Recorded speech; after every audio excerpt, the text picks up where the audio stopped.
Performing a rear foot elevated split squat will involve having one of our feet on a bench or an elevated surface and performing a split squat in place. Now, the idea with this exercise can be modified with several different pieces of equipment.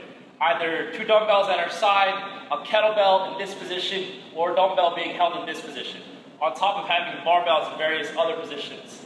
So the idea with this one, this is just a body weight variation. This is the first progression that I would use along that line of continuum of different equipment. So the idea here is I'll go over this one and then we'll talk about the other ones afterwards. So some really easy tips to get into the bottom position. First, start in the bottom position. The idea here is you want this front leg to be at a 90-degree angle. Basically the knee is coming straight down, there's a vertical shin. Then this one, this bottom leg is going to be touching the ground or some type of surface, whether it's a pad, an AirX pad, or some type of mat.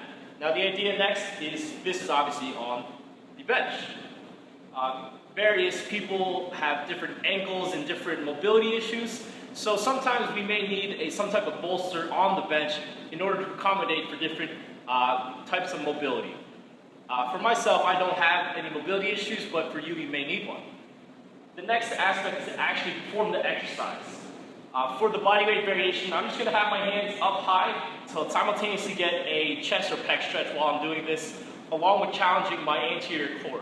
Because if I'm up, I want my stomach to actually come down. Then from here, I'm actually going to go to the movement. Coming up, tap, then coming back. So I'm just thinking of this knee coming straight down to the ground. I'm not thinking of this knee going forward to accommodate for that movement. Now, if we were to have different pieces of equipment, obviously the loading will increase the difficulty. So not only will I also do one leg, but I'll also switch legs after I'm done all the repetitions on one side. So give those tips a try next time you perform this exercise. Let me know what you think.